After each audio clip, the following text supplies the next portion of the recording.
네, 시청자 여러분 안녕하십니까? 날선 토크 썰전 라이브 시작합니다. 먼저 오늘 패널 소개하겠습니다.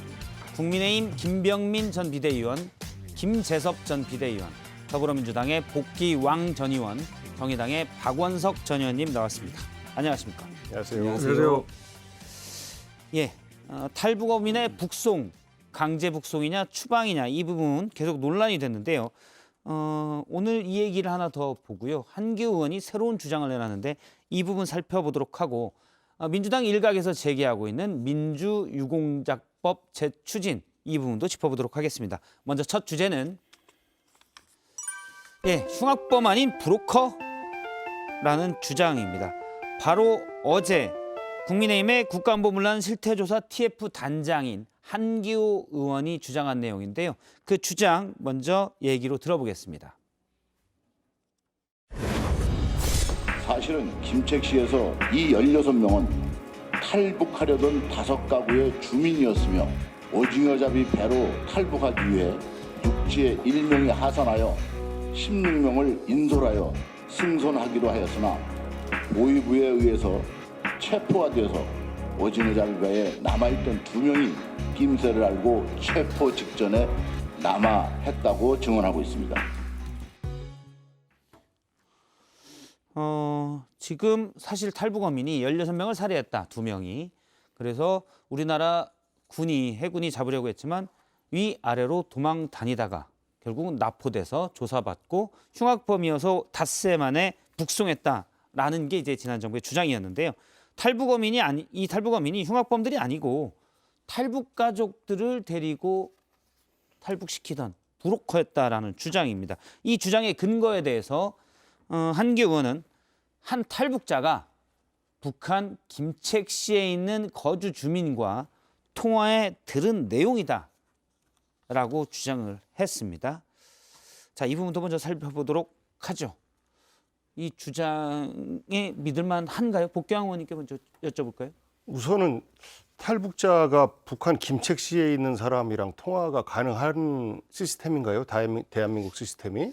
그 탈북자가 어디에 있었는지는 한기호 의원이 말하지 않았고요. 위성 전화로는 가끔 가능하다는 얘기는 제가 들었습니다. 그러니까 뭐 그런 식으로 예를 들어서 중국을 통해서 통화를 한다 이런 말은 들었는데 거주하고 있는 사람하고 통화한다라는 것부터가 저는 좀 이해가 좀 안 돼요. 그리고 이것이 누구한테 들었다 이 말이잖아요. 그분도 누구한테 들은 이야기고 한기호 의원도 그 탈북자한테 들은 이야기고 그야말로 카더라 아니겠습니까? 그러니까 저는 이런 식의 의혹 공방으로 자꾸 어떻게 이 이슈를 살려보려고 하는 노력을 하고 있는 것 같고 특히나 한기호 의원 같은 경우는 과거에 북송 관련된 브리핑을 받았을 때 저거는 흉악범 맞다. 뭐 이런 말씀을 하셨던 분 그리고 서해 공무원 피살 관련해서도 또 자발적 월북이 맞다 이런 말씀을 하셔서 당내에서 점수를 좀 잃어서 커버해보려고 그러는지 모르겠는데요. 이거는 그야말로 들은 이야기를 전달해서 이렇다더라라는 카더라 아니겠습니까? 요즘에요.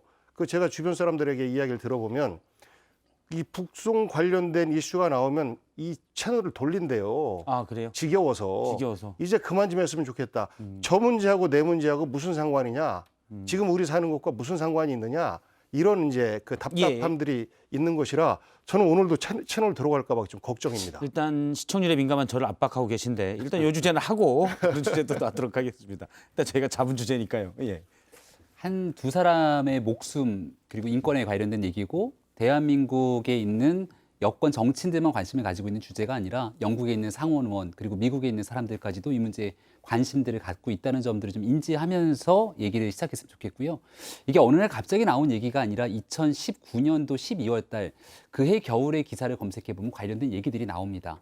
그때도 마찬가지로 아마 이 탈북자의 증언 그리고 북한과의 소식통에 따르면 등에 대한 언급으로 이 내용이 진행됐던 기억이 나는데 정확하게 이러한 주장이 얼만큼 신빙성이 있는지는 알지는 모르겠습니다. 다만 오늘 연합뉴스에서 보도한 내용들을 보니까 지금까지 민주당과 문재인 정부에서 주장했던 이 두 사람 대질 신문했더니 내용을 똑같이 증언해서 16명 죽인 살인범이 맞더라 이렇게 얘기를 했지만 16명인지 15명인지 확인도 불분명하고 두 사람의 대질신문 내용도 상당히 틀린 부분들이 많더라 이런 보도들이 정부 관계자 말 언급을 인용해서 나오기 시작합니다. 예를 들어서 뭐 사용했던 무기 이런 부분이 이름? 이제 차이가 난다라는 당국자의 말이었습니다. 예, 그 사람들에 대한 이름들이 엇갈리기 시작한다. 뭐 등에 대한 내용들이었는데요. 우리가 그동안 이 16명을 끔찍하게 살해한 잔혹한 살인범이라고 하는 내용들은 문재인 정부의 SI 정보 등 문재인 정부의 주장을 통해서 나타났던 건데 여러 가지 정황상 왜 이들이 그토록 가기 싫어서 저토록 몸부림을 치고 있는 상황에도 북으로 돌려보냈을까에 대한 의구심에서부터 출발해 보게 되면 진짜 이런 일들이 있었던 것 아니야? 라는 의구심을 갖기엔 전 충분해 보입니다. 지금부터 사건의 진실이 무엇인지를 밝히면 될 일이지 이걸 애당초부터 100% 말이 안 된다고 끊을 일은 아니지 않는가 싶습니다. 예. 100% 말이 안 되죠. 그 군 장성 출신이잖아요. 누구보다 이제 군을 잘 아시고 군의 SI 정보가 어떤 건지 알 거예요. 현 정부 그거 다 볼 수 있습니다.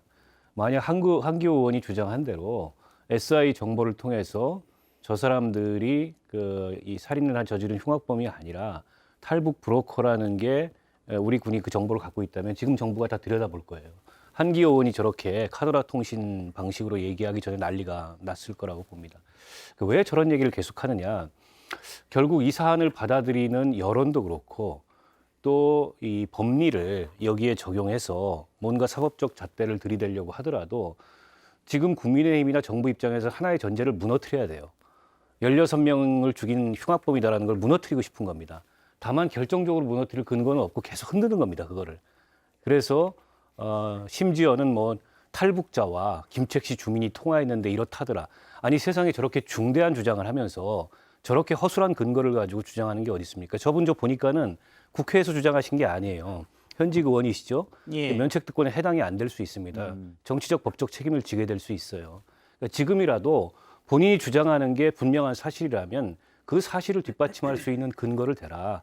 저렇게 누구 전원을 가지고서 카드라식으로 얘기하면 절대로 안 된다. 왜냐하면 한기호 의원의 말이 100에 하나, 1000에 하나, 만에 하나 사실이라면은 저는 문재인 정부는 이 임기가 끝났지만 탄핵감이에요. 예. 그리고 민주당은 정치적으로 존립이 불가능한 얘기입니다. 저런 어마어마한 얘기를 저렇게 허술하게 주장하는 게 어디 있습니까? 아무리 이게 정치판이 무책임한 폭로나 이런 게 있다 하더라도 저는 한기호 의원 책임져야 된다고 생각해요. 예. 실체를 알 수 없는 탈북자의 전원으로 그것도 탈북자가 북한의 한 거주 주민 그 주민이 고위 정보에 접근해 있는지도 현재는 알 수 없는 상황에서 저렇게 큰 얘기를 하는 건 아니다라는 말씀이신 거고요.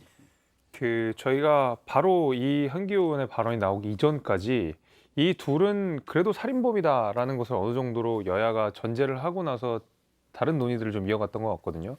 그러니까 이들은 이제 살인범이라 전제를 하고 범죄자라고 전제를 하고 과연 범죄자라 하더라도 강제로 북송하는 것이 맞느냐 이런 정치적 정당성의 문제에 대해서 저희가 토론에 좀 초점을 맞췄었는데 갑자기 전제가 좀 바뀌어버리는 흔들려버리는 이런 상황이 좀 돼가지고 저 좀 당혹스럽긴 한데 개인적으로는 사실은 이제 한기호 의원이 국민의힘 소속이시고 국민의힘 의원으로서 저런 주장을 하신 건 맞지만 또 국민의힘의 다른 의원들은 또 다른 주장을 하고 계시거든요. 예를 들면 하태경 의원 같은 경우에 지금 이 문제에 관해서 가장 목소리를 많이 내고 계시지만은 이들을 살인범이라고 그다음에 이들을 범죄자라고 어느 정도 전제를 하고 말씀을 하시거든요. 문재인 정부가 그래 이것까지 거짓말을 하지는 않을 거다라는 것을 어느 정도로 우리가 인정을 하고 나서 넘어가는 상황이 있기 때문에 아직 한기호 의원이 이 사실관계 전체를 뒤집을 수 있을 만한 확실한 물증을 내놓지 않는 이상 이건 그냥 가능성 정도로 우리가 검토를 할 수 있는 것이고 근데 이것을 가능성을 검토를 하든 안 하든 문재인 정부가 북송 과정에서 잘못을 저질렀다. 문재인 정부가 나빴다라고 하는 사실은 변함이 없습니다. 왜냐하면 아까도 제가 말씀드렸듯이 이들을 100번 양보해서 다 완전한 살인범이라고 하더라도 흉악범이라고 하더라도 법에 정해진 절차와 원칙에 의해서 북송을 했었어야 되는데 그거 전부 생략하고 한 사나흘 만에 조사도 하루 만에 굉장히 급급하게 보낸 건 맞거든요. 이 절차적 정당성이 훼손됐다는 부분은 그들이 살인범이든 살인범이 아니든 문재인 정부가 훼손한 게 맞습니다. 그래서 여기에 대해서는 책임을 문재인 정부가 져야 되는 것이고 앞서서 이것이 살인범인지 여부를 사실관계가 좀 달라진다고 해서 이 전체적인 맥락 자체가 바뀐 것은 아니라고 봅니다. 그러니까 예. 거기서 굉장히 중대한 차이가 있는데 살인범이라는 전제를 특별히 뒤집을 만한 근거가 없어서 현재까지 대한민국 정부의 군과 정부의 공식적인 입장은 그 두 사람이 16명의 북한 주민들을 죽인 살인범이라는 겁니다. 이걸 뒤집으려면 뒤집을 수 있는 증거를 내놓고 저는 뒤집었으면 좋겠다 말씀을 드리고요. 그럼에도 불구하고 저렇게 북송을 한 것은 절차적 정당성을 어긴 거다. 절차가 없어요. 제가 그래서 계속 규범의 공백이라고 얘기하는 예. 겁니다. 왜냐하면 헌법을 얘기하지만 헌법은 그렇게 돼 있습니다. 우리 국민이라고. 그러나 실제 우리 국민으로서 실효적으로 이 내치의 범위에 속해 있지 않아요, 그분들이. 그리고 북한 정부를 상대로도 우리가 통치를 하고 있는 게 아니라 외교를 하고 있습니다. 그 탈북 주민에 관한 법률, 지원에 관한 법률도 사실상 난민법하고 유사하게 돼 있어요. 다만 그거는 이제 외국인이 아닌 탈북 주민을 대상으로 적용하는 법이지만 구조는 그렇습니다. 적용 기준도 구조는 사실상 그렇고. 외국인으로 간주한다는 말씀이시죠? 때문에 역사적으로도 그 탈북자들을 귀순을 받기도 했고 송환을 하기도 했어요. 그게 이제 그때 상황에 따라서 예. 다르게 적용이 됐던 거고, 이번 같은 경우에는 너무나 특수하기 때문에 우리 이미 군 첩보망을 통해서 16명의 연수설에 나온 사람들이 도주하고 있다는 걸 알았고, 만약 그 사람들이 우리 자유대한의 품으로 귀순하겠다라고 처음부터 나왔다면 귀순 의사, 귀순의 진정성에 대해서 좀 달리 평가했을 거예요. 도망갔단 말이에요. 그것도 이틀 동안 3차례나 걸쳐가지고. 그래도 체포가 된 겁니다.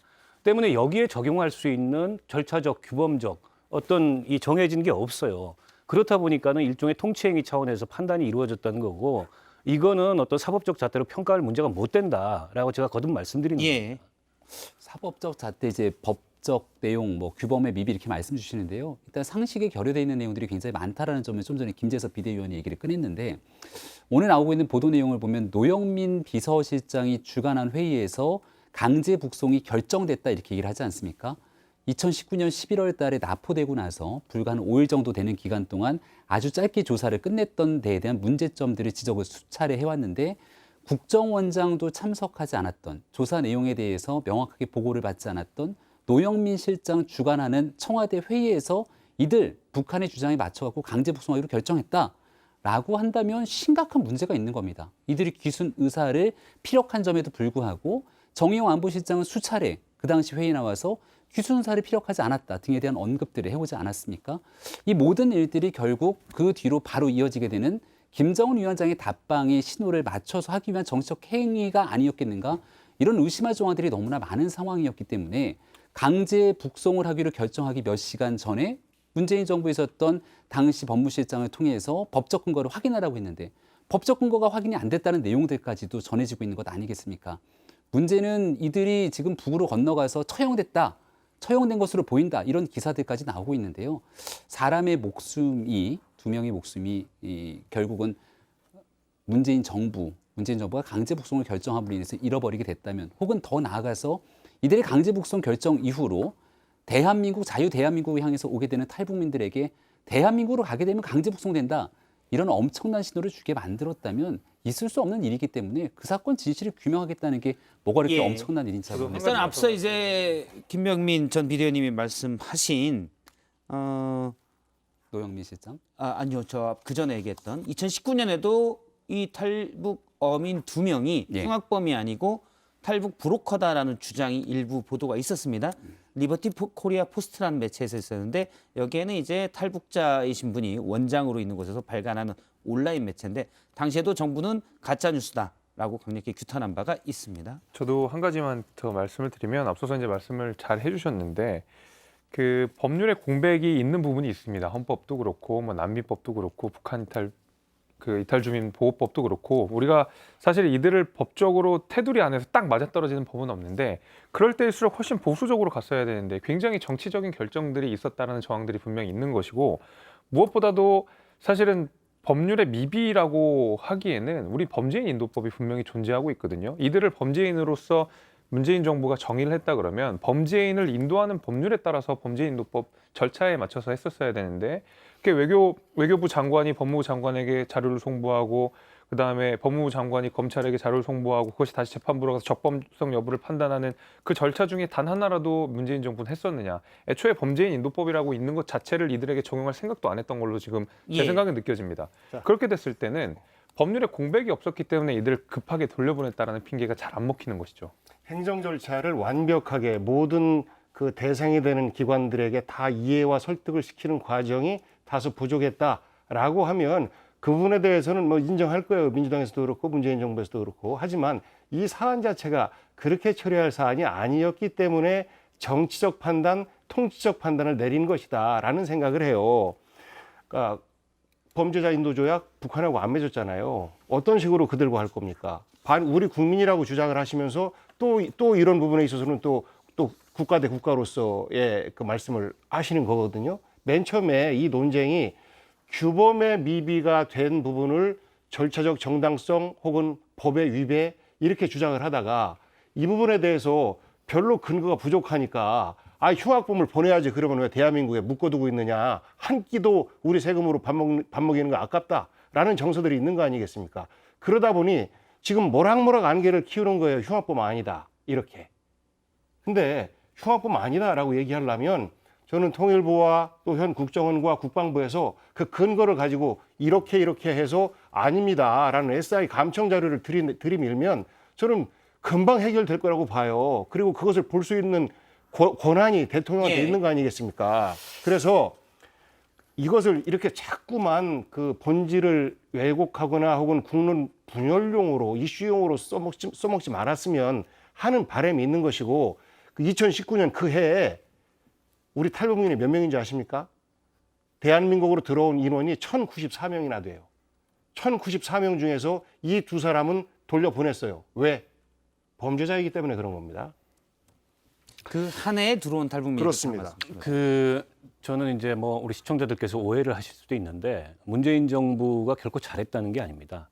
당시에 굉장히 서툴렀고 또 굉장히 서둘렀다고 생각을 해요. 이렇게 처리할 문제였나 싶어요, 저도. 더군다나 이거를 보고도 안 하고 공유도 안 하고 국회 예결위에서 휴대전화 문자가 노출되는 바람에 국민들이 알게 된 거잖아요.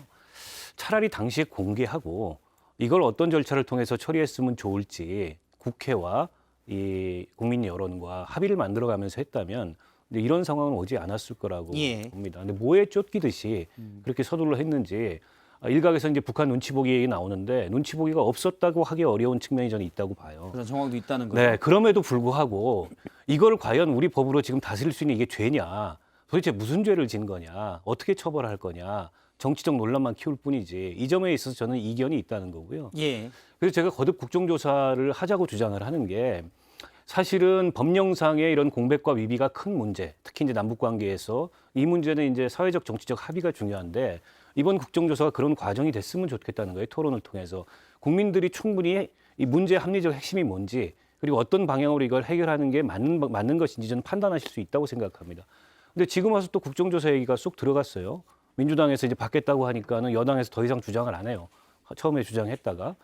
근데 저는 이게 가장 위험한 게 그냥 검찰 손에서 직권남용과 같은 어떻게 보면 굉장히 자의적일 수 있는 그런 법률로 이 사안을 의율하겠다는 게 가장 위험하고 가장 좋지 않은 그런 선례가 될 수 있다는 점을 분명히 말씀드립니다.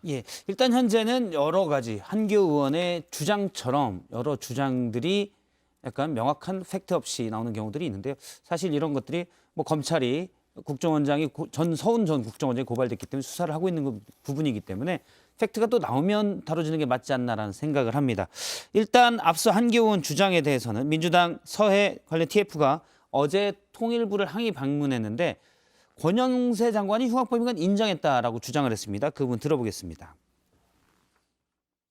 장관은 16명 엽기적인 살인범이라고 인정을 했습니다. 16명 살인범이 맞다라고 얘기했고 맞는 근거는 그 사람이 그 2명이 진술한 근거가 있기 때문에 그걸로 봤을 때 살인범이 맞다라고 얘기를 했습니다. 일단 지금 김병주 의원의 발언은 권영세 통일부 장관을 만났더니 그렇게 얘기하더라라고 전한 거고요. 통일부에 대해서 이제 기자들이 이 부분을 물으니까 통일부가 인정했냐라는 부분은 그게 사실이다 아니다라는 입장을 내지 않겠다. 흉악범 여부는 법원만 판정할 권한이 있다라고 얘기를 했습니다. 지금 사실 좀 헷갈리긴 해요. 일부에서는 흉악범이다 아니다. 또 한 곳에서는 지금 통일부에서는 또 법원만 판정 권한이 있다 이렇게 얘기를 하고 있습니다. 사실 그러면 통일부도 명확하게 얘기하지 못할 것들을 왜 영상도 내고 사진도 내고 그랬는지 사실 그거는 팩트가 좀 더 나온 다음에 얘기해야 국론 분열도 없고 쓸데없는 저희도 쓸데없이 이렇게 다룰 필요가 없는 건데요. 그런 의문점이 좀 있습니다. 영상이 공개된 것은 일단 사진이 먼저 공개가 됐는데 그 사진에 찍혀 있는 사람 중에 하나가 뭔가를 찍고 있기 때문에 거기에 대한 영상이 있는가에 대한 물음들이 있었고 또 우리 기자님, 앵커님 잘 아시겠습니다만 언론에서도 그 영상에 대한 공개를 주장했기 때문에 예. 거기에 맞춰서 자연스러운 수순으로 공개될 수밖에 없었던 일이고요. 그동안 얘기했던 기순 의사가 없었다는 내용들과 완전히 판이하게 다른 내용들이 저 사진과 영상에 담겨져 있기 때문에 저 내용들을 공개하면서 국론 분열, 뭔가 문제가 되는 일은 저는 없다고 생각합니다. 예. 사실관계에 대해서 판단은 국민의 몫인 것이고 알 권리와 당시 진실 규명 차원에서 충분히 법적 검토를 통해서 할 수 있는 정도의 조치와 역할들을 했다 이렇게 볼 수 있는 거겠죠. 통일부 내용도 지금 보게 되면 민주당 의원의 얘기에 대해서 과장해서 발표된 내용이다 이렇게 강한 유감을 표명하는 내용들을 볼 수 있을 것 같은데 당사자가 얘기했던 내용들을 나와서 정치적인 주장들을 담아서 얘기하는 경우들이 왕왕 존재하지 않습니까? 이게 비단 통일부 하나만의 문제가 아니라 국정원, 통일부, 그리고 전 정부에 있었던 당시 청와대까지 다 연결돼 있는 문제이기 때문에 저는 앞서 이제 국정조사 언급하셨던 내용들처럼 이 내용에 대한 진실을 밝히는 데 있어서는 어느 부처 하나 관계없이 관련돼서 모든 그 정치적 선입견을 좀 없앴으면 좋겠다 생각이고요. 앞서 얘기를 했던 예. 살인범이냐 아니냐 등에 대한 내용을 좀 바꿨잖아요. 한기호 의원이. 근데 2019년에 보도됐던 내용들이 있는데 그 내용을 근거로 한기호 의원이 얘기를 한 것인지 아니면 지금 순간에서 그때 보도도 있었고 최근에 다시 탈북된 사람과 연결되는 내용들을 명확하게 확인해서 얘기한 것인지를 좀 구체화돼서 얘기를 하게 되면 사안에 대한 진전은 하나둘씩 더 나아갈 수 있을 거라고 봅니다. 예. 그러니까 저는 이번 이 논란이 커지는 과정에서 가장 이해할 수 없는 태도를 보이는 것이 통일부라고 생각해요. 그러니까 통일부가 당시에 그 저 두 사람을 판문점에서 북송하는 데까지 역할을 한 거 아닙니까? 그 다 사진 촬영까지 하고 영상까지 찍고 저 사안을 몰랐다고 할 수가 없어요. 경위도 몰랐다고 할 수가 없습니다. 그런데 그때 그러면 왜 이의를 제기하지 않았는지 지금처럼 얘기할 거면 그때는 아무 이의도 제기하지 않고 국회에서 보고한 거 보십시오. 당시 김현철 통일부 장관이 4장짜리 문서를 만들어 가지고 아주 상세하게 보고를 했고 그 문서가 아직도 남아 있어요.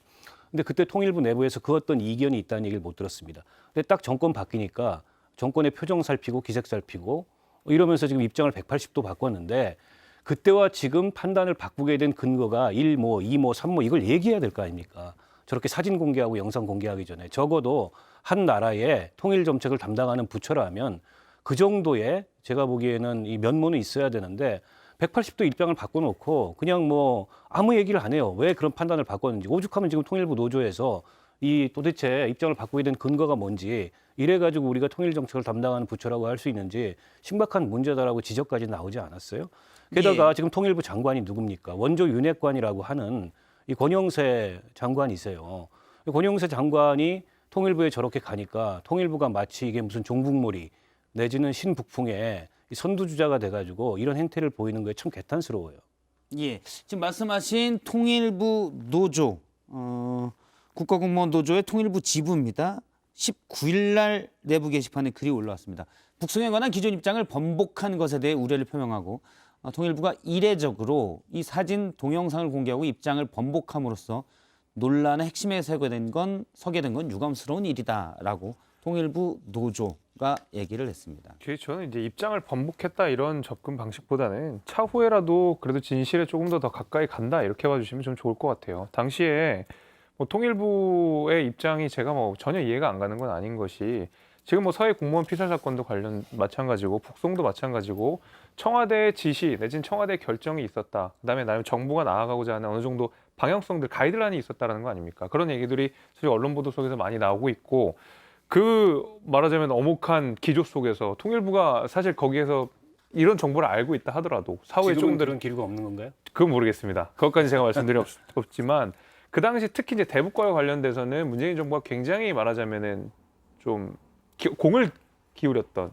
굉장히 심혈을 기울였던 그런 거였었고 그런 의미에서 아마 제 생각에는 통일부가 설령 이런 자료를 그 당시에 아는 누군가가 있었다 하더라도 쉽게 내놓지는 못했을 거라고 저는 생각이 듭니다. 그래서 예. 지금이라도 진상규명이 좀 더 가까워지고 있고 문재인 정부의 대북 관계에 있어서 실제로 누군가가 우리 국민이 피살되거나 아니면 우리 국민들이 피해를 받거나 아니면 국가 안보에 위해를 가한 일이 있다 그러면 지금이라도 밝혀서 문제를 삼는 것이 저는 맞다고 보고 있습니다. 그래요. 예. 뭐 충분히 맞는 문제의식이라고 생각하는데 그런데 이것이 그냥 어느 한 언론사의 주장이거나 어느 한 기자의 어떤 그 뭐 취재 속에서 나온 말이거나라고 하면 이렇게 공방할 수가 있어요. 그런데 이것은 정권이 한 얘기입니다. 지난 6월 21일 날 윤석열 대통령의 발언부터 시작해서 이것이 시작이 됐어요. 그러면서 아무런 근거는 없단 말이죠. 통일부 노조에서조차도, 통일부 직원들조차도 사실 왜 상황이 바뀌었는지에 대해서 궁금증을 갖고 있어요. 결국은 그래서 장관의 생각만 바뀐 거 아니냐라는 말이 통일부 내부에서도 나오고 있단 말이죠. 예. 그러니까 근거를 밝히시면 돼요. 대통령께서 또 이 정부에서 이러이러한 부분 명확한 근거가 있어서 이건 잘못된 겁니다. 라고 하면 전 정부 지탄 받을 겁니다. 그런데 왜 안개 피우듯이 그렇게 하십니까? 그 권한을 갖고 있는 기관에서 그러하기 때문에 우리가 안타깝게 여기는 예. 것이고 참고적으로 말씀드리면 지금 통일부 그 공무원들 굉장히 비애감을 느낄 거예요. 그 어느 한 공무원분이 그러시더라고요. 요즘처럼 공무원인 게 부끄러운 적이 없다. 이렇게 극단적으로 정권이 바뀌면서 그들에 따라서 우리가 아무 목소리를 못 내고 혹은 그들의 목소리에 대해서 도와주는 역할을 하는 우리 정말로 부끄럽다. 이런 말을 하더라고요. 그거야말로 지금 익명의 한 공무원의 얘기를 한 거기 때문에 안개 피운다는 표현이 좀 적합하다 이런 생각이 오히려 들기도 하는데요. 왜냐하면 해당 공무원이 어떤 얘기를 했는지에 대해서 뒤에서 누군가가 카더라에 대한 얘기를 하기 시작하는 순간 생각에 따라서 정치적인 입장이 판이하게 바뀌거나 다르게 나타날 수 있죠. 통일부에 지금 집중해서 얘기를 하는데 사실 강제북송에 대해서 주도적인 역할을 한 건 통일부가 아닙니다. 핵심적인 역할을 했던 국정원 같은 경우는 이 일 도저히 할 수 없다고 내부적으로 하지 못하겠다고 사표를 냈다는 증언들까지 나오고 그런 있는 보도가 있었죠. 상황으로 우리가 비춰질 수 있지 않겠습니까? 조금 전에 나왔던 그 사진과 영상을 보면 저기는 국정원이나 해당 관계자들이 아니라 아무런 권한과 해야 되는 의무가 없는 경찰 특공대 사람들이 강제 북송을 담당하고 있고 관련된 내용들을 잘 인지하지 못하고도 있다고도 얘기를 합니다. 이런 내용을 문재인 정부가 권력이 서슬퍼렇게 살아있을 때 경찰에서 국정원에서 사실관계 있는 그대로를 말할 수 있겠습니까? 정권이 바뀌고 난 다음 인권에 대한 문제들이 불거지게 되고 여기에 대한 다른 목소리들이 불거나온 일들에 대해서 차차 규명할 수 있도록 언론에 보도되고 있는 것인데 이걸 무슨 정치 공세를 하는 마냥 없던 사실을 새롭게 만들어내는 것처럼 보는 건 저는 적절치 않다고 생각합니다. 알겠습니다. 지금 계속 댓글로 그 얘기 그만하자라고 얘기가 돼서 그만하겠습니다. 채널 들어갑니다. 정말. 사실이네. 국민들이 싫어합니다. 제가 복희양님 말씀하신 게 이렇게 에이 설마 그랬는데 댓글로 지겹다 나 나간다. 뭐 물론 탈북어민 인권 그 두 분 사실관계를 밝힐 필요도 있지만 좀 명확한 팩트들이 있을 때 좀 다뤄야 될 필요성도 있다고 생각을 해서요. 또 시청자 의견이 고만하자는 의견도 많아서 일단 두 분 얘기 그 이 부분 얘기는 여기까지만 듣고 유튜브 댓글 이벤트를 잠깐 안내를 해드리겠습니다. 관련 내용에 대해서 앞으로 있을 내용 또 앞으로 이전에 다뤘던 내용에 대해서 현안에 대한 의견을 주시고 저희 패널에 대한 의견도 주시고 프로그램 의견 주시면 좋은 글을 선정해 방송에서 소개하고요. 그다음에 무작위로 선정해서 두 분에게 영화 상품권 2장씩 보내드리도록 하겠습니다. 다음은 강재영 아나운서의 썰픽입니다. 네, 썰픽 보겠습니다. 2부터 보시죠. 후원 좀 해주세요. 정의당의 빚이 약 36억 원이라는 보도가 최근 나왔습니다. 급기야 당 의원들이 대출을 받아 당직자 월급을 줘야 하는 상황에 처하자 진중권 전 동양대 교수가 후원 좀 해달라라고 나섰습니다. 그동안 당비를 내지 않았던 당원은 5천 원이라도 내고 형편이 허락하면 2배를 내고 당원이 아니더라도 진보 정당 하나 있어야 한다라고 믿는 사람들도 후원 좀 해달라라고 말을 했는데요. 정의당의 현 상황에 대한 자세한 얘기는 박원석 전 의원에게 직접 물어보겠습니다. 이리 보시죠. 문재인 정부 탓. 어제 민주당이 이어서 오늘은 권성동 국민의힘 당대표 직무대행 겸 원내대표의 국회 교섭단체 대표 연설이 있었습니다. 권 대행은 이 부분을 강조했습니다. 문재인 정부 5년 내내 정치가 경제의 발목을 잡았습니다. 국가 채무, 문재인 정부 5년을 거치며 그 직접적인 원인은 문재인 정부의 탈원전 정책에 문재인 정부가 걷어찬 주거사다리, 문재인 정부의 무능함입니까? 연설 동안 문재인 정부 언급이 16번 나왔다고 하네요. 여기에 대해서 이재명 민주당 의원은 자신의 무능함을 남 탓으로 돌리는 아주 민망한 장면이라며 비판을 했습니다. 여러분이 픽한 오늘의 썰 무엇인가요? 예, 썰픽 조금씩 얘기를 해보도록 하겠습니다. 정의당 상황이 요즘 얘기가 되고 있어요. 정의당 위기다 이런 얘기도 많았는데 박원석 의원님이 전 사무총장이시기 때문에 이분에 대해서 한 말씀 해주시죠. 일단 뭐 저도 책임으로부터 자유롭지 않고요. 예. 당 살림을 맡았으니까 이 자리에 계신 분들도 어떻게 후원 좀 큰 틀의 동지애적 차원에서 예. 부탁을 드리고 앞서 사실 방송 시작 전에 박원석 의원님이 얘기를 하셨는데 당이 다른데 후원이 가능하냐라고 반응이 냉랭했습니다. 김재석 의원님과 김병민 비대위원님이 아니 인도적 차원에서 그 당을 넘어서는 문제죠. 그 야박하게 이분들이. 제가 진심을 다해서 물어봤거든요. 당이 다른데 후원이 되겠는가? 예. 근데 그 진보적인 정당이 하나 정도는 필요한 것 같은데요. 정의당이 옛날 이제 노회찬 전 의원이 얘기했던 6,411번 버스 기억하실 겁니다. 예, 6411 버스. 6,411번 버스 노동자들을 언급하면서 노동자를 위한 정당에 대한 모습들. 내가 이렇게 후원했을 때 그 후원되는 금액이 이런 노동자들의 삶을 위해서 진짜 6,411번 버스 노동자들을 위해서 쓰일 수 있다면 아마 후원하겠다는 분들이 많을 것 같은데 정의당의 국회의원들의 모습이나 지난 지방선거에서 보여줬던 정의당 후보들의 모습 이렇게 보면 아직 후원할 마음이 잘 안 열릴 것 같다는 생각이 듭니다. 일단 김병민 비대위원이 후원에 초를 쳤습니다. 끝나고 따로 얘기하겠습니다. 박원석 의원님 얘기 들어보시죠. 아니 뭐 빚이 어제 오늘 생긴 건 아니고요. 이게 이제 지난 21대 총선 출마한 지역구 후보자들한테 당에서 이제 지원을 했습니다. 예. 그때 이제 지원했던 금액이 대략 한 30억이 좀 넘어요. 그래서 그때 진 빚을 아직 이제 다 갚지 못하고 있는 거고. 근데 원래 정당들이 늘 빚이 있어요. 정의당만 있는 게 아니고 다른 부채가 있죠. 큰 당들도 뭐 때로는 당사를 사기도 하고 뭐 여러 가지 이유로 빚을 지는데 그렇게 하면서 또 이제 그 정치하는 과정에서 빚을 갚기도 하고 재정 운영을 하고 있는데 요즘에 이제 정의당 상황은 지금도 이제 뭐 정의당이 내일 망하는 이런 상황이 아니고 이게 유동성 위기인 거죠. 특히 이제 당비는 월말에 인출이 되고 그다음에 이 국회에서 주는 보조금, 예. 정당 보조금은 이제 8월 달 들어오는데 7월 20일이 이제 당직자들 급여일인데 이제 급여를 주기가 어려울 정도의 지금 유동성에 문제가 발생을 해서 아마 의원들이 좀 십시일반해가지고 당에 차입을 하는 형태로 그게 아마 어제 의원총회에서 결정이 나서 기사가 된 모양이에요. 근데 지금 김병민 그 우리 비대위원 얘기하셨듯이 지난 이제 대선 지방선거를 거치면서 정의당이 여러 가지 지금 좀 뭐 위기를 겪고 있는 건 사실이고 예. 또 지금 당의 비대위가 구성돼 있는데 당의 비대위에서 당 혁신 방향에 대한 논의를 하고 있습니다. 또 당원이거나 당원이 아니신 분들도 정의당에 이러저러한 이유로 이제 실망했다. 이런 말씀도 많이 주시고 그런 평가도 객관적으로 있는 게 사실이고 이 문제는 결국 이제 정의당의 구성원들이 어떻게 정의당의 혁신의 방향과 진로를 정하고 또 우리 실추됐던 그런 신뢰를 만회하느냐에 달려 있다고 보고요. 그런데 지금 당장 그렇다 그래서 정의당에 대한 이제 모든 기대가 사라졌으니 당은 망했고 당 접자 이렇게 할 수 없는 거잖아요. 예. 여전히 우리 사회에 굉장히 그 취약한 그런 이 계층들이 많고 또 그런 취약한 계층들은 정치적인 어떤 보호망이 필요하고 그런 역할을 해달라고 만들어진 정당이 그런 역할을 하라고 만들어진 정당이 역사적으로 정의당인데 그런 소명을 내려놓을 수는 없는 거잖아요. 결국 이제 뼈를 깎는 자기 혁신과 또 많은 고뇌와 그런 어떤 환골탈태의 노력을 통해서 거듭나는 수밖에 없다 이렇게 생각합니다. 일단 뭐 일시적인 유동성 뭐 이런 걸 이제 유동성 경색이라고 보통 표현을 하는데 유동성 경색도 문제겠지만 더 중요한 거는 진보 정당으로서 신뢰의 위기죠. 시민들의 마음속에 있던 그 자리를 어떻게 다시 돌아갈 것인가의 문제겠죠. 예.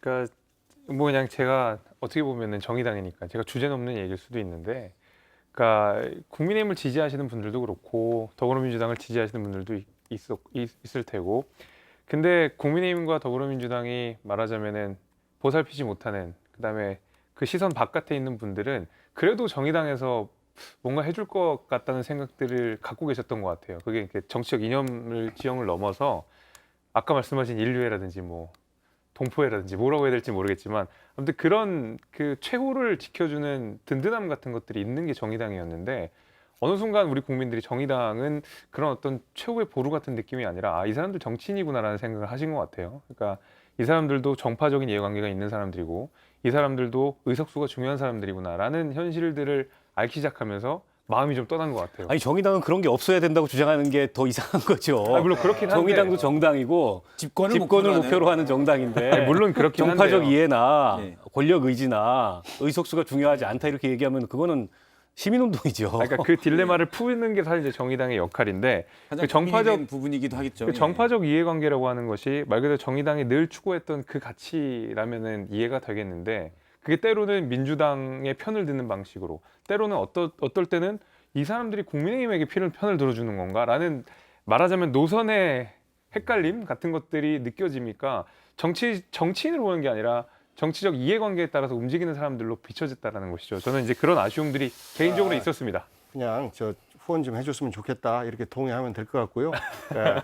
기본적으로 정의당이 추구했던 가치 너무나 소중합니다. 근데 정의당과 지금 이제 진보당이라는 그 당이 또 존재하는데 이들의 분열 이 속에서 사실 재야 활동을 잘 모험적으로 하시던 분들이 정치권 내로 들어와서 뭐 분열되는 모습이라든지 혹은 지금 새로운 패러다임의 변화 속에서 진보 운동의 노선과 가치에 대해서 어떤 우리 국민들에게 답을 제시하지 못하고 있는 답답함 이런 부분들이 있습니다만 우리 대한민국 사회를 위해서라도 정의당 같은 분들 이런 정치인들이 반드시 필요하기 때문에 저는 우리 국민들이 애정을 거두지 말고 계속 지원을 해줬으면 하는 말씀하고 또 하나는 보수 쪽에서도 합리적 보수 분들이 좀 나왔으면 좋겠어요. 과거에 저희가 안철수, 윤석열 단일화 때 아쉬움을 느꼈던 것이 상대적으로 윤석열 후보나 윤석열 후보를 지지했던 분들보다는 안철수 후보와 함께 하시는 분들이 상대적으로 중도에 더 가깝기 때문에 지금 국민의힘을 보고 사실 보수라기보다는 수구라고 얘기하는 분들도 많지 않습니까? 그래서 그분들이 이제 한 스펙트럼으로 이렇게 모아져 있는 것인데 저는 그 부분에 대해서도 한 4당 체계 정도로 해서 당 쪽이라는 얘기. 보수의 경향을 더 강하게 주장하시는 분들과 일단 복귀영 의원님이 이제 상대적 보수의 정도. 분열을 획책하셨습니다. 아, 저희가 어려운 시기. 잠깐만 이렇게 되면 저는 우리 국민들이 선택지가 굉장히 넓어질 것 같아요. 그래서 서로 어떤 극단적인 이념 대립이 아니라 사당 체계로 그렇죠. 가자. 국민들이 골라 먹을 수 있도록 하는 저는 이것이 정치 발전의 기본이라고 보고 지난번 대선 때도 이런 게 이슈가 됐던 거 아니 아니었습니까? 그렇다고 선거제도 개혁을 해서 예. 정치의 다양성을 국민의 선택지를 넓히기 위한 제도적 대안을 만들었는데 두 당이 홀라당 위성정당을 만드는 바람에 예. 다시 대한민국 5천만 국민의 정치적 세계관은 두 개여야 된다 이렇게 강요를 하고 있잖아요. 연동형 비례대표제를 했는데 위성정당 때문에 네. 다당제가 저는 무너졌다라고 뭐 복귀영 의원에게. 제도 탓만 할 수는 없는 건데 지금 하신 말씀이 맞죠. 대한민국 국민의 정견이 어떻게 두 개일 수가 있습니까? 그리고 여기 앞에 계신 두 분 같은 경우에 합리적 보수의 주축이 충분히 되실 수 있는 분들이에요.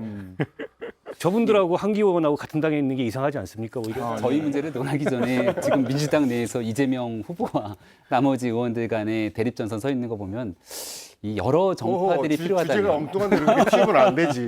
네, 선택지는 민주당 내에서도 훨씬 넓어지지 않을까. 그 뭐 일단 저희는 사당 체제까지만 일단 패널 좌석이 4명이기 때문에 사당 체제까지만 저희가 선호하는 편입니다. 앵커가 빠지시면 5명까지도 가능합니다. 알겠습니다. 제가 선에서 멀리에서 목소리만. 예. 자, 아무튼 뭐 이 주제와 관련해서는 정의당을 후원하시는 걸로 예. 훈훈하게 하고 넘어가시죠. 알겠습니다. 복귀영 의원님 후원하신 뭐 동의합니다. 머뭇 건 다 확인할 겁니다. 알겠습니다. 오늘 권성동 원내 직무대행, 당대표 직무대행이 주로 문재인 정부의 무능 때문에 지금 경제도 안 좋고 이것저것 안 좋다라고 얘기를 했습니다. 이 부분 먼저 짧게 한마디 해주시겠습니까? 의견을. 문재인 정부 탓 있죠. 잘못했죠. 5년 동안 국민들의 어떤 답답한 부분을 어느 부분은 긁어줬지만 또 어느 부분은 또 손이 안 닿은 부분도 있는 거 아니겠습니까? 예. 비판을 할 수 있지만 전적으로 외부 탓만 주로 하고 있다라는 부분에 있어서 집권 여당의 연설로서는 많이 부족하다. 우리 국민들에게 비전과 희망을 줘야 되는 것이 여당 대표의 연설이에요. 야당 대표는 어쨌거나 견제고 날리고 비판하고 하는 게 또 야당 대표고 그런 쓴소리를 대통령과 여당이 그저 공격이 아니라 국민의 목소리에 이런 부분도 있구나라고 받아 안는다면 저는 성공한 여당, 성공한 대통령이 될 수 있는데 불편하게 여기고 탓을 전부 다 이전 정부 탓과 혹은 뭐 다른 그 탓으로 돌리니까 이분들이 제대로 일할 수 있는 분들인가라는 걱정을 자아내게 하고 있고 또 특히나 권성동 의원 같은 경우는 개인적으로 강릉 지역에서 뭐 사촌에게 많은 뭐 혜택을 줬다, 수익액을 몰아줬다 이런 의혹까지도 함께 있다 보니 그 여당 대표의 그 말 속에 신뢰가 좀 떨어지는 부분이 있습니다.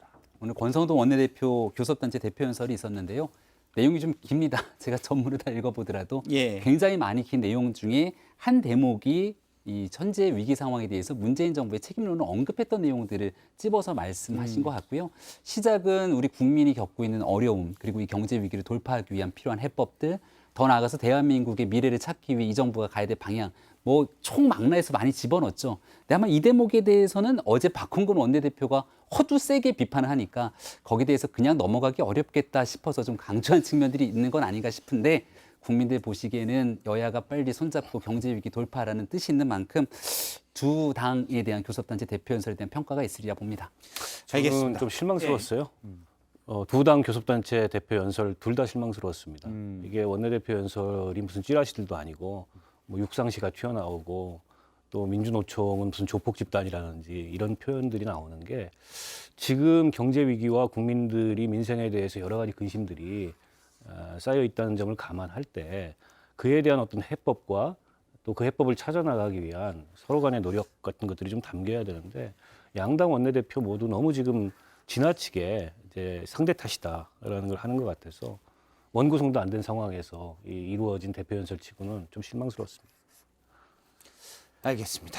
오늘 뭐 여기까지 이분 썰피게 된 얘기는 듣고요. 사실 뭐 교섭단체 대표, 우리나라 정치를 이끌고 있는 분인데 좀 더 품격이 있어야 된다는 말씀은 여야 포함해서 다 좀 공감이 가는 것 같습니다. 그러면 기다리시는 시간입니다. 저희가 유튜브 댓글을 통해서 영화 상품권 2장씩 두 분에게 드리는 시간, 또 시청자들의 의견을 이렇게 확인하는 것도 중요한 소통이니까요. 먼저 한교우 의원 주장 관련, 그러니까 이 탈북어민 2명이 흉악범이 아니고 탈북 브로커였다라는 주장에 대해서 시몬 에릭님, 내일은 북송어민, 사실은 한국인이었다 나오겠네, 이렇게 얘기를 주셨습니다. 근데 이제 헌법상은 우리 국민이다라는 게 또 일단 주장이기도 하고요.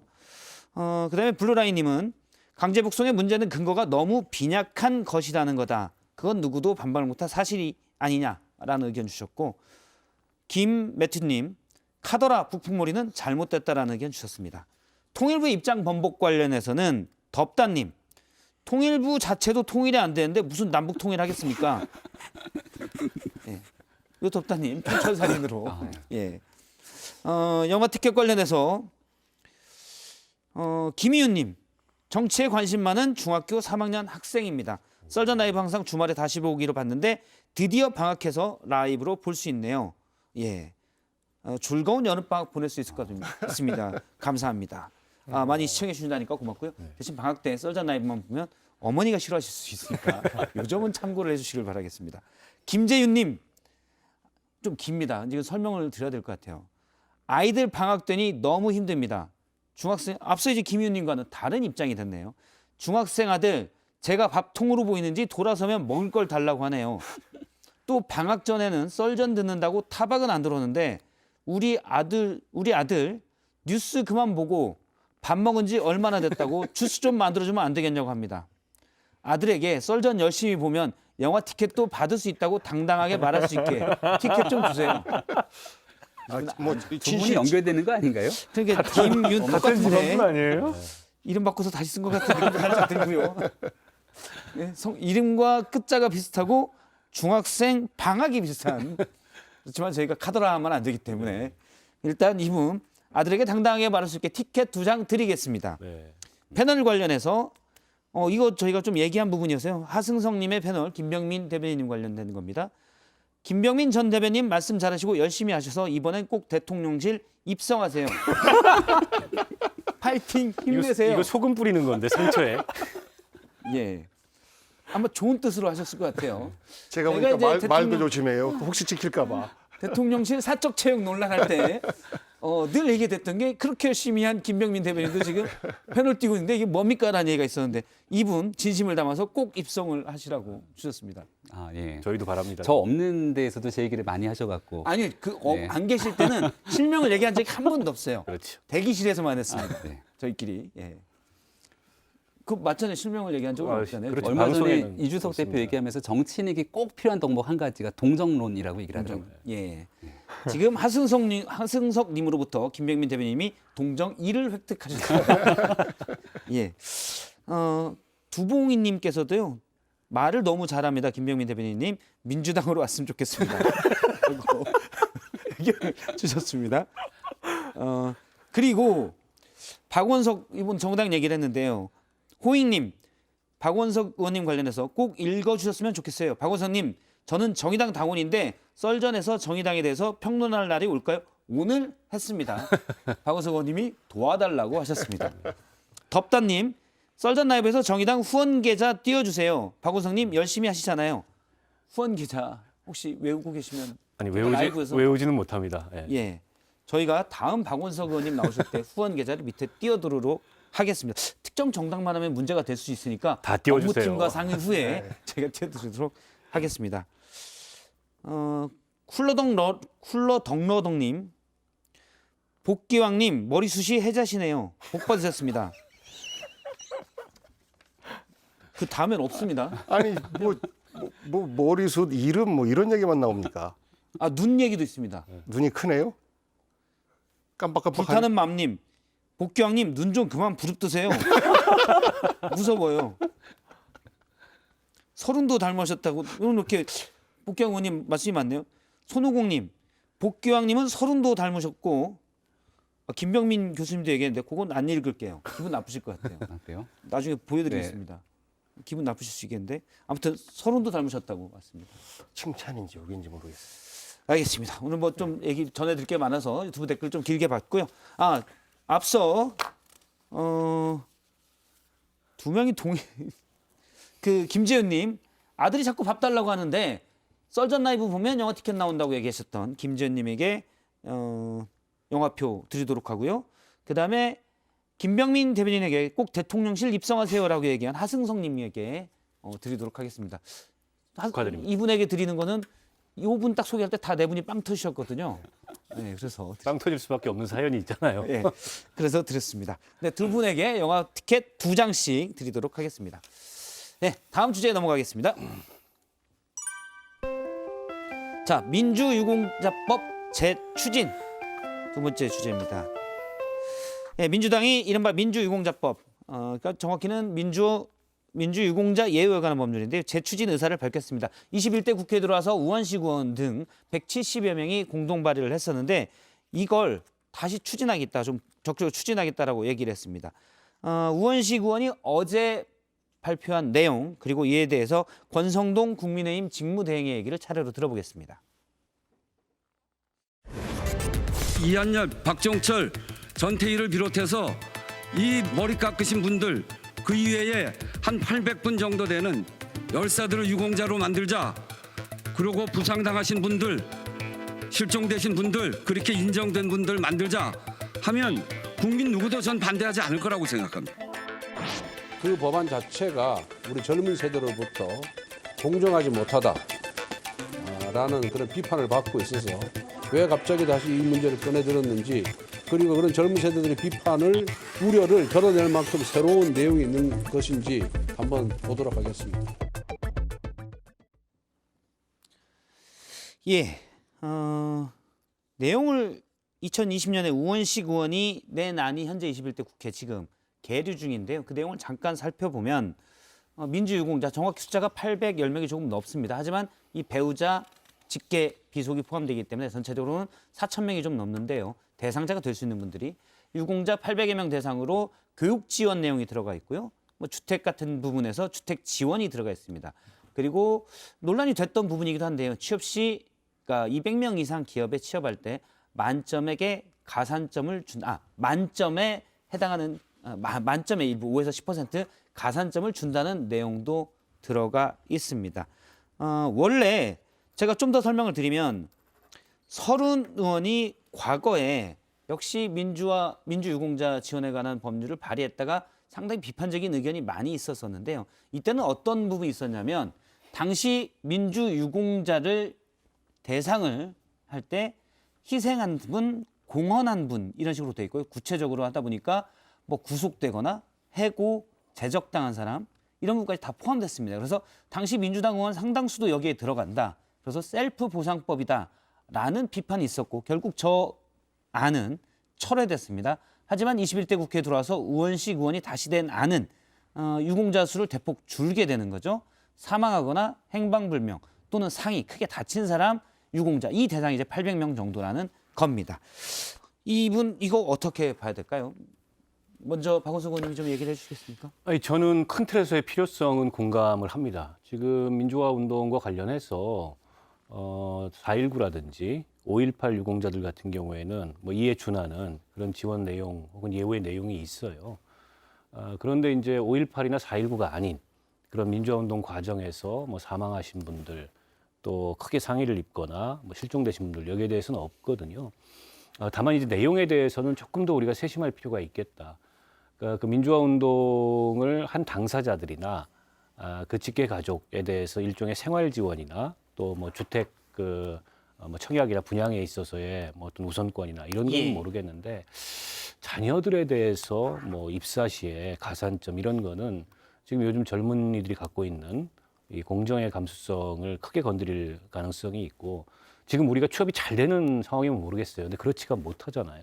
그래서 이건 사회적 논란을 굉장히 크게 만들 수 있기 때문에 내용적으로는 좀 더 세심한 검토가 필요하다. 그리고 합의가 필요하다는 생각이 들고 전에 이제 서른 의원이 내셨던 법안은 당연히 그 비판받을 수밖에 없습니다. 이해충돌의 문제가 발생하잖아요. 예. 당사자들도 해당이 되고 그래서 그거는 뭐 민주당에서도 아니라고 판단을 해서 법안을 철회한 거니까 일단 권성동 원내대표도 완전히 부정하는 건 아니고 필요한지 검토해 보겠다. 다만 그게 이제 우리 청년들의 공정 감수성이나 이런 것과 충돌하는 대목이 없는지 이건 살펴보자라는 거여서 국회에서 한번 논의를 해봤으면 좋겠어요.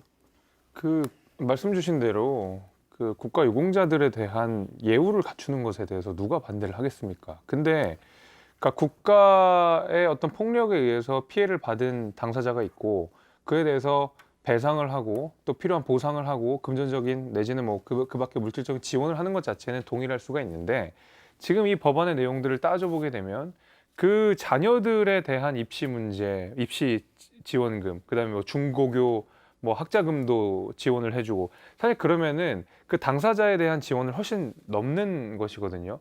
근데 예를 들면 국가 유공자들, 특히 이제 민주화 운동 과정 속에서 피해 보신 분들이 어려운 생활을 겪으신 분들이 많다라는 데 동의를 하더라도 실제로 그 밖에 경제적 취약계층으로서 도와줄 수 있는 제도들이 얼마든지 있음에도 불구하고 사실 이 법안을 통해서 애초에 이중적인 지원 자체를 만들어 놓은 것이거든요. 게다가 자녀들에 대한 입시 지원 같은 경우에는 사실 이 법이 가지고 있는 취지를 한참 넘어가는 일입니다. 저는 그런 의미에서도 이 취지 자체를 우리가 공감을 하더라도 이 법안의 내용들이 다소 좀 과도하고 현재의 어떤 이 말씀 주신 공정에 대한 감수성과는 상당히 맞지 않는 부분이 있어서 대대적으로 좀 개편이 필요하지 않을까 그렇게 생각합니다. 우선 팩트를 좀 확인시켜드리면 이중 지원 문제는 근본적으로 안 됩니다. 지금도 국가유공자들 예. 지원 받는 분들, 그 뭐 수급자라든지 뭐 이렇게 이중적으로 또 뭐 각종 수당이나 이런 이중적으로 못 받는 구조이기 때문에 그거는 이미 제도적으로 국가에서 예를 들어 5.18 민주화운동 유공자가 거기서 지원을 받을 때는 이 대상에서는 제외되죠. 그렇습니다. 제 그렇습니다. 그 말씀은 아니었고요.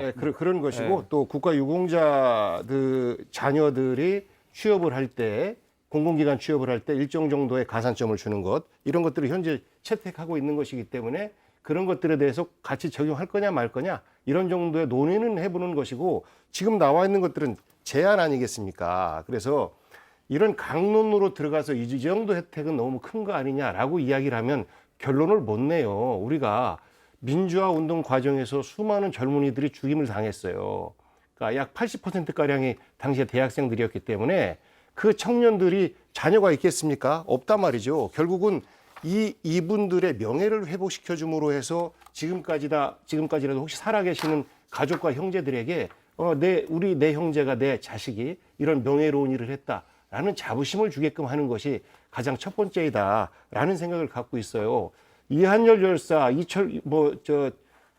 박종철 열사 모두가 다 이 유공자 내에는 못 들어가는 거거든요. 예. 우리가 대통령 훈장은 받았습니다만 법적으로 아직 이런 유공자가 되지 못하고 있습니다. 그리고 이런 부분들에 대한 신원을 우리 국가적 차원에서 예우해 드리자라는 차원인데 이거를 이념적 잣대로 보면은 굉장히 어려워질 것 같아요. 그리고 이 중에서도 또 우리가 논란이 될 수 있는 부분이 또 있을 수 있는데 예를 들어서 강기훈 유서대필 사건이라고 혹시 기억하실지 모르겠습니다. 예. 정말 가짜 조작을 해서 강기훈 씨를 유서를 대신 써준 사람으로 해서 감옥에 집어넣고 그분은 나와가지고 암에 걸려서 뭐 굉장히 어려운 생활을 하고 있단 말이죠. 그럼 이런 분들은 어떻게 해야 되지? 라는 것들은 우리가 이 법 속에서 해결하기 어려운 과제들인데 객관적으로 봤을 때 정말 국가로부터의 폭력을 당해서 어려운 처지에 처한 분 아니겠습니까? 그러니까 저는 지금 우리가 산업화와 민주화를 동시에 이룬 위대한 대한민국이다라고 이야기한다면 지금 현재 민주화운동 출신들이 정치권의 주역으로서 활동을 하고 있습니다만 예. 이분들을 예우하자는 게 아니지 않습니까? 이 과정에서 희생되신 분들에 대해서 우리가 국가적으로 예우를 해드리자라는 취지니까 취지 자체에 가깝게 접근을 했으면 하는 생각입니다. 그런데 여기에 들어가는 취업 시 가산점 등에 대해서는 또 국민적 공감대를 못 얻어내는 게 분명히 있지 않습니까? 그러니까 민주당이 지난 5년 정권을 집권하고 있는 과정 속에서 또 의석수 170석 넘는 상황에서 필요하고 마음만 먹으면 언제든지 임대차 3법 통과시키고 검수완박 법안 마음껏 통과시켰던 전례처럼 할 수 있으면 얼마든지 할 수 있을 텐데 누구를 대상으로 촉구 결의한 기자회견을 하는지는 전 잘 이해가 되지는 않습니다. 그러니까 지금 있는 측면에서는 당내에서도 여러 가지 이견들이 좀 있지 않나 생각이 되는데요. 민주당이 거대 의석을 갖고 있는 정당이니만큼 여기는 이제 86 운동권 그룹에서 같이 경험하셨던 분들은 이 법안 찬성하지 않을까 이렇게 생각하는데 이재명 의원은 또 어떻게 생각하고 있는지 궁금합니다. 일단은 당내에서 전체적인 내용도 좀 조율하고 난 다음 그다음 야당 또 국민에 대한 설득 과정들을 거쳐야 되지 않을까 싶습니다. 짧게 이거 한번 여쭤보고 싶은데요. 만약에 취업 시 가산점 예. 이게 아마 젊은이들이 제일 민감할 텐데요. 그 정도만 재고가 되면 이 안에 대해서는 김병민 대변인님 생각으로는 뭐 논의해볼 수 있다는 입장입니까? 예우에 관한 부분들은 논의가 가능한 측면이 있겠습니다만은 항상 그래왔듯이 단순한 예우 측면이 아니라 여기에 가족, 자녀, 예. 취업이라든지 다른 특혜들이 같이 맞물려 돌아가면서 사회적으로 전혀 받아들이지 못하는 예가 너무나 많아 왔기 때문에 지금은 그런 공감대 형성되기는 아직 무리가 있다고 봅니다. 아니 지난 5년 동안 뭐 했어요 이거 안 하고? 국회 180석 가지고 있고 그때는 정무비서관 별의별 법안을 다 그 해놓고서 사이에 사실 많은 과제들이 있었는데 접근하기가 결국은 이것도 셀프 입법 아니냐, 문재인 정부의 셀프 입법 아니냐라는 비판으로부터 조심할 수밖에 없었던 것이고 그리고 예. 또 그 당시에 나왔던 것이 서른 의원께서 대표 발의한 부분은 다소 정서적으로 과한 부분이 있었지 않습니까? 그러면서 시기를 우리가 놓쳤던 이런 부분이 있었는데 예. 이 부분은 우리가 정부의 성격에 가리지 않고 대한민국의 위상에 알겠습니다. 맞게 접근을 했으면 좋겠어요. 네, 오늘 내분 말씀 여기까지 듣겠습니다. 고맙습니다. 고맙습니다.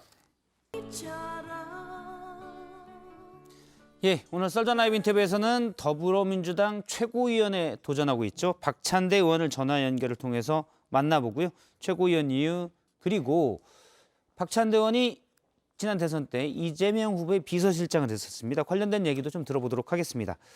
나오 계시죠? 네, 박찬대입니다. 네, 의원님 오래간만입니다. 예, 오랜만입니다. 예, 일단 최고위원에 도전을 하고 있는데 내가 최고위원이 돼야 된다.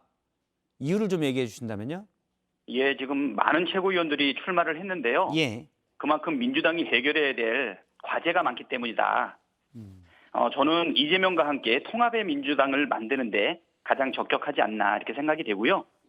뭐 제가 원내 수석 부대표, 원내 대변인, 그다음에 정책 조정위원장, 그리고 또 상임위 간사, 그리고 정치하기 전에는 또 실물 경제를 다루고 있는 회계사의 역할을 했습니다. 예. 지금 민생이 도탄에 빠지고 경제가 위기에 빠져 있는데 이러한 유능한 민생 경제 능력을 가지고 있다고 생각을 하고요. 또 6년 동안의 의정 활동을 통해서 누구보다 소통과 공감을 많이 하는 화합형 인간관계다. 예. 주변을 돋보이게 하는 서번트 리더십을 가지고 있다. 알겠습니다. 소통하고 말이 통하는 사람이다. 이렇게 인정받고 있는데요. 결국 알겠습니다. 강력한 추진력을 가진 이재명과 예. 통합의 역할을 위원님 하는 너무 그렇게 박찬대가 말씀하시면 너무 홍보성이 돼서요. 예. 예, 여기서 시너지 효과를 낼 거다. 이렇게 말씀드리겠습니다. 네. 알겠습니다. 너무 쭉 좋은 얘기만 쭉 하셔서 예, 제가 좀 커트를 일단 했습니다. 시간 주시면 또 단점도 말씀드리겠습니다. 예. 나중에 마음의 준비가 되시면 나오시면 제 단점을 집중적으로 보도록 하고요. 예, 선거 예. 기간에 이재명 후보의 비서실장이었잖아요. 그런데 지금 최고위원에 나오겠다는 분들의 상당수가 이재명 의원과의 인연을 강조하고 있습니다. 이건 어떻게 생각하십니까? 사실 이재명 의원과의 인연을 맺은 의원들이 그 기간이 길지는 않아요. 다들 대선 주자로서의 이재명, 예. 그다음에 이재명의 유능한 능력, 문제 해결 능력을 보고서 사실 선택을 한 것이거든요. 그러니까 후보들이 모두 하나가 돼서 당을 혁신하고 살리겠다는 각오를 예. 이재명과 함께 하겠다는 것을 밝힌 거라고 보입니다. 알겠습니다. 그런데 이제 예, 예. 어대명이라는 말이 있지만 그만큼 민주당 전당대회를 앞두고 또 당은 갈등이 되는 내용도 많습니다. 예를 들어요. 당대표에 도전한 강병원 의원이 오늘 이런 얘기를 했습니다. 컷오프 이후에 의원들이 살아남는 당대표 컷오프에서 살아남는 의원들이 미리 단일화 약속을 하자. 근데 이 단일화는 누구랑 하냐? 비이재명 의원들이랑 하자라고 얘기를 하고 있습니다. 이건 어떻게 보십니까? 예, 이거는 뭐 경선 과정을 거치고 있는 정치계에서 흔히 나타날 수 있는 일이고요. 뭐 이 부분이 그렇게 새롭지 않다고 생각이 됩니다. 반 이재명 전선을 형성하자고 제안을 한 건데요. 뭐 충분히 약소 후보들의 합종 연행 할 수 있다고 생각이 됩니다. 그런데 다만 무슨 명분과 가치를 가지고 단일화를 할 것인가? 이재명을 반 이재명하는 것이 이번 전당대회의 목적인가? 그렇지 않거든요. 예. 분명한 명분과 가치를 가져야 될 거라고 보이고요. 그다음에 사전에 6명의 후보하고도 일절의 상의는 없었던 것으로 보이는데 공통분모를 찾기는 쉽지 않을 거라고 생각이 됩니다. 알겠습니다. 네. 단일화에 대해서 일단 약소 후보들이 단일화하는 것은 흔히 있는 일이다. 사실 그렇기도 하지요. 하지만 이런 얘기도 있습니다. 어차피 이재명 후보가 당대표가 될 것이다. 어대명도 있지만 그만큼 이재명 후보가 지난 대선 과정에서 후보 역할을 했지만 뭐 사법 리스크도 있고요. 또 하나는 당이 분열될 것이다 라는 의견도 있습니다. 오늘 서른 의원은 또 이런 얘기를 했습니다. 만약에 이재명 의원이 당대표가 되면 공천 학살이 있을 것이다. 왜냐하면 이재명 의원을 지지하는 많은 힘이 강성 팬덤이 많은데 그렇지 않은 이재명 의원에게 비판적인 의원들에게 수박을 깨뜨리겠다는 말들을 많이 하는 걸 봐서는 사실 공천 학살이 되기 쉽다라는 주장을 했습니다. 이에 대해서는 어떻게 보십니까? 저는 강병원 의원이나 서른 의원님께서 만약에 당대표가 된다면 예. 계파별로 나누어서 공천 학살을 할 건지 물어보고 싶어요. 내가 볼 때는 합리적으로 생각했을 때 그렇지 않거든요. 예. 뭐 당이 분열된다고 얘기했는데 당원들의 7, 80%가 이재명이 당권에 도전하는 거에 대해서 긍정적으로 생각하고 있거든요. 그렇다면 당이 분열된다고 했을 때 당원들이 분열된다는 뜻인가요? 아니면 당권을 놓고 다투고 있는 국회의원들이 분열되고 있다는 것인가요? 예. 저는 경선을 앞둔 우리 후보들 간에 과몰입이 발생을 하게 되면 가치와 비전을 제시하기보다는 오히려 네거티브와 우려를 이야기하는 것이 아닌가 생각이 되고요. 이거는 절대 지금 위기의 민주당이 제시해야 될 통합의 정치는 아니라고 생각이 됩니다. 그래서 저는 오히려 이분들도 당대표가 된다라고 하면 통합의 민주당을 만들기 위해서 노력할 텐데 예. 본인들은 그렇게 하겠지만 이재명은 그렇게 하지 않는다. 뭐 무슨 근거를 가지고 얘기하는지 여쭙고 싶고요. 앞서 근거는 이제 팬덤이 강력한 팬덤이 네. 공천 학살, 뭐 수박은 네, 깨뜨려야 된다. 지금 이재명 의원을 공격하는 사람들은 수박이다. 이런 걸 정황을 가지고 얘기를 했습니다. 이재명 후보가 여태까지 그런 일부 주장에 대해서 긍정적으로 동의하거나 박수를 쳐준 적이 있나요? 예. 자제를 시키고 통합의 메시지가 필요하다라고 하는 메시지를 꾸준하게 밝히지 않았습니까? 저는 지금 경선에 몰려서 이런 발언들이 나오지 않았나 이런 생각이 들고요. 예. 당원들은 이기는 민주당 그리고 통합된 민주당을 원합니다. 당의 주인인 당원이 원하는 대로 하는 것이 당대표죠. 알겠습니다. 국민 이기는 대통령 없는 것처럼 당원의 요구사항 통합의 민주당을 만드는 것이 이번 전당대회의 목표다 이렇게 보시면 될 것 같습니다.